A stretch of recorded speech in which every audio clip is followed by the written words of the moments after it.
Hello and welcome to my review of the Death Korps of Krieg for Astra Militarum for Warhammer 40,000 from Games Workshop.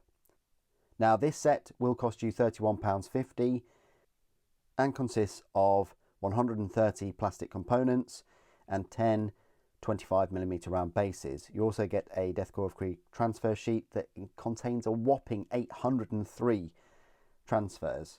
I'm not even sure that's right, but yeah, that's what it says. Now they're £31.50 for 10 Imperial Guard. Let's not beat around the bush. It would be great if they were £15 or even 20, but yeah, they're £31.50. I'm reviewing these before they've technically been released because they've been up for pre-order if they're not up for pre-order right now, but the ones being released are exactly the same kit as the ones that came in the Kill Team box set 3 years ago. It's been 3 years, guys. It's been over 3 years. I thought it would be a good idea to just refresh the review because Death Korps Krieg are quite popular. They're quite in at the moment, and I wanted to cover them because I'm not going to be picking up another infantry set with the full release, and on top of that they're also out of stock. So there is that. Now the format of this review will be slightly different in that we'll look at all of these Krieg individually.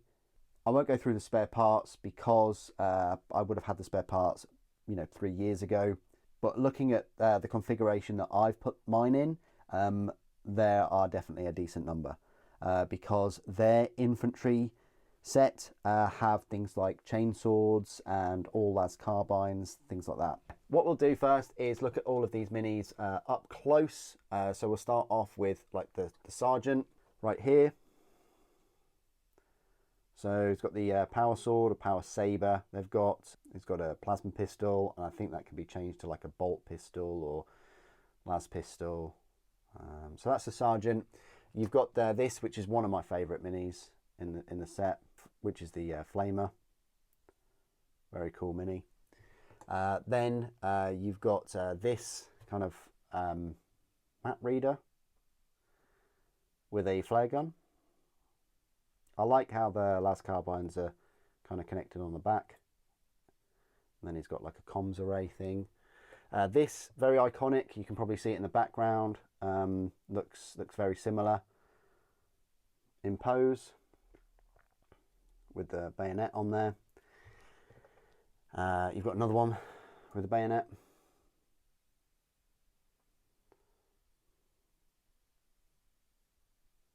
And an extra bayonet and a shovel. You've got this one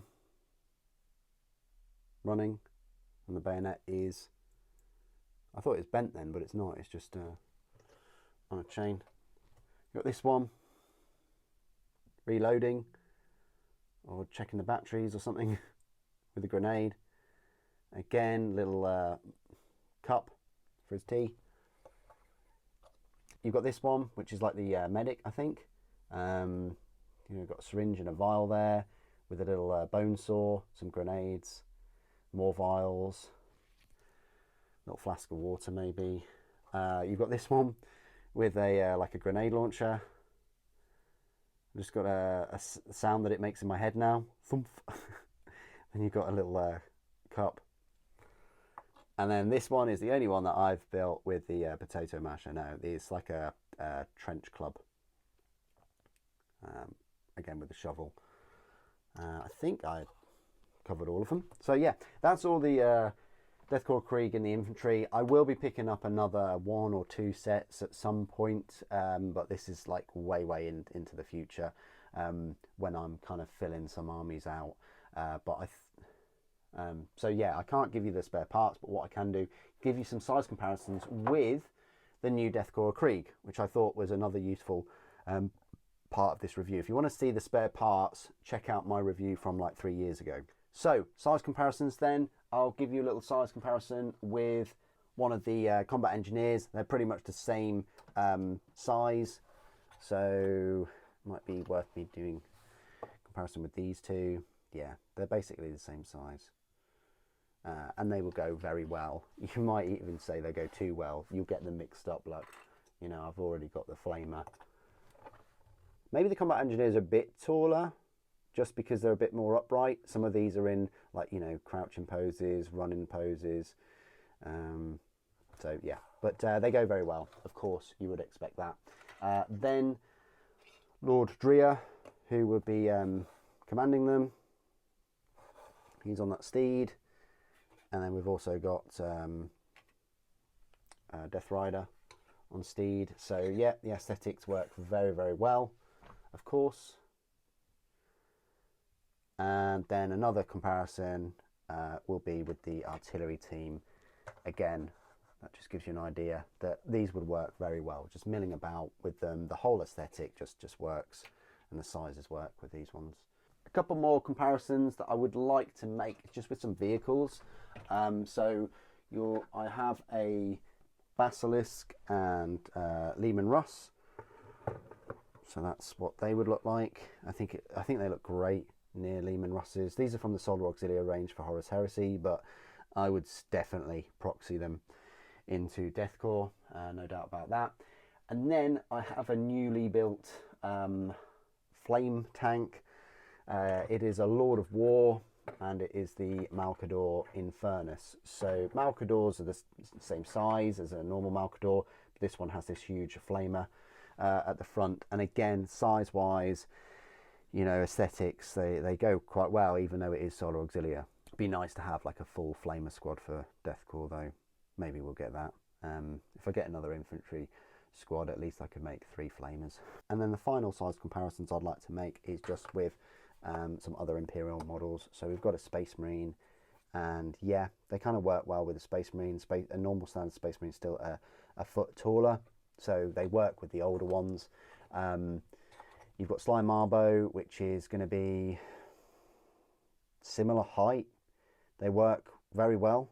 So any Catachans that they release that are this size on the 25mm, and then you've got a Primaris, which again should be about 2 feet taller or so, which again works. This is yeah, very good sizing there. Yeah, very good sizing there. You know, having played Space Marine 2, the sizes are spot on. Well, with the exception of all the vehicles in that game, but including the little tank. Anyway, I think that the sizes work with Deathcore, and they shouldn't be any taller than that. They're just pushing that 6 foot height. So yeah, brilliant. Okay, now this is my part of the review where I will go through all of the rules for the Deathcore Krieg Infantry.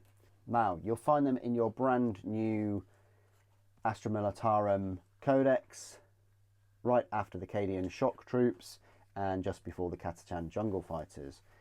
They will cost you 60 points for 10 models or 120 points for 20, which means they're slightly more than the Jungle Fighters and the same points cost as the Cadian Shock Troops, even though they share exactly the same stat line as the Jungle Fighters and exactly the same stat line as the Shock Troops. But they do differ in like their weapons and things. They have a lot of rules. The unit composition, you have 1 Death Corps Watchmaster and 9 Death Corps Troopers, or 2 Death Corps Watchmasters and 18 Death Corps Troopers.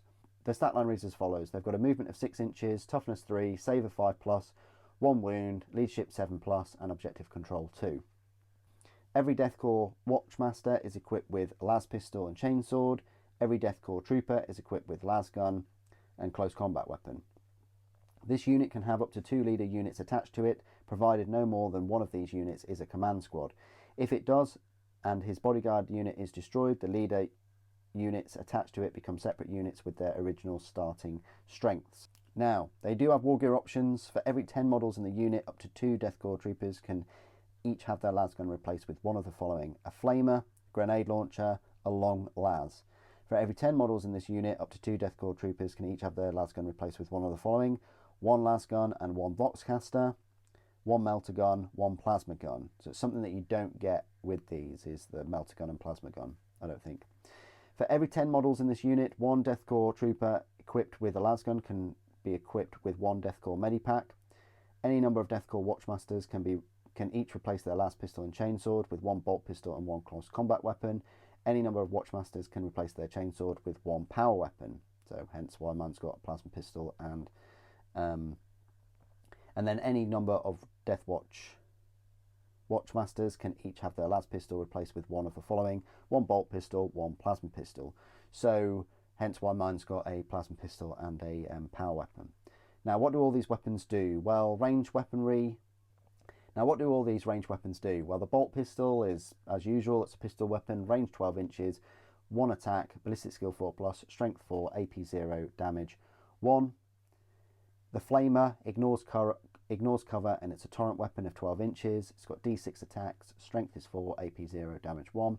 Grenade launcher has two profiles, frag and crack. So with the frag profile, it's a blast weapon, 24 inches, attacks D3, ballistic skill 4+, strength 4, AP 0, damage 1.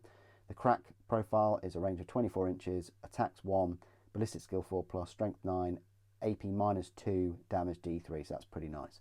Lasgun, it's a rapid fire weapon, it's a 24-inch range, 1 attack, ballistic skill 4+, strength 3, AP 0, damage 1. And the las pistol, it's a pistol weapon, it's half the range to 12 inches, with the same number of attacks, 1, same ballistic skill 4+, strength 3, AP 0, damage 1. So it's the same as the las gun, but just with half the range. The long las is a heavy precision weapon, it's a 36-inch range, it's a one shot, ballistic skill 4+, strength is now 4 though, and the armor penetration is -2, and the damage is 2, so very nice. Melter gun, it's a melter 2 weapon, 12 inches, 1 attack, ballistic skill 4+, strength 9, AP -4, and damage D6. The plasma gun has two profiles, standard or supercharged. So the standard is a rapid fire 1, 24-inch range, 1 attack, ballistic skill 4+, strength 7, AP -2, damage 1. And then the supercharged is hazardous, rapid fire 1, same range at 24 inches, 1 attack, ballistic skill 4+, strength is 8, AP -3, and damage 2. And then the plasma pistol, similar to the plasma gun, it's got two profiles. So the standard is a pistol, 12-inch range, 1 attack, ballistic skill 4+, strength 7, AP -2, damage 1. And then the supercharge is a hazardous pistol, 12-inch range, attacks 1, ballistic skill 4+, strength 8, AP -3, damage 2. So that's all the range weapons. So they've got a lot of range weapons to pull from. The melee weapons, you've got the chainsword, which is 3 attacks, weapon skill 4+, strength 3, AP 0, damage 1. The close combat weapon is only 1 attack, weapon skill 4+, strength 3, AP 0, damage 1. And then the power weapon is 2 attacks, weapon skill 4+, strength 4, AP -2, damage 1. So that's all of the weapons, ranged and melee. Abilities then, they've got this ability called Grim Demeanor. Each time a model in this unit makes an attack, add 1 to the hit roll if this unit is below its starting strength, and add 1 to the wound roll as well if this unit is below half strength. Very nice. So the least they've got, the harder they fight. Wargear abilities, Voxcaster. Each time you target the bearer's unit with a stratagem, roll 1d6, adding 1 to the result if there are 1 or more friendly officer models within 6 inches. On a 5+, you gain 1 command point. It's very nice. Death Corps Medipack. At the start of your command phase, if the bearer's unit is below its starting strength, you can return up to D3 destroyed Death Corps troopers to this unit. If this unit contains 2 models with a Death Corps Medipack, return up to D3 + 1 destroyed Death Corps troopers to this unit instead. So if you've got 2 Medipacks there, so statistically you're going to be getting 3 Death Corps troopers being returned every turn, which is very nice. The keywords: infantry, battle line, Imperium, grenades, regiment, platoon, Death Corps of Krieg, Astra Militarum. So there you go. That is my review of the Death Corps of Krieg infantry. They're very nice. I think they've got better rules, especially with the med packs and things, compared to the jungle fighters. Maybe we'll get a bump up with them. The Canadian shock troops have this shock troop ability where they can have a objective marker that's under their control, even if it's not. I think they're lovely minis. They're still fantastic from 3 years ago. And yeah, if you've bought some of the new Death Corps of Krieg models, then yeah, you really need to be picking up these to go with them, at least 20, maybe even 30 or 40 of them. But what do you guys think of the Death Corps of Krieg infantry? Please do put your thoughts and opinions down in the comments below. It'd be great to hear from you. Thank you for watching. The Emperor Protects.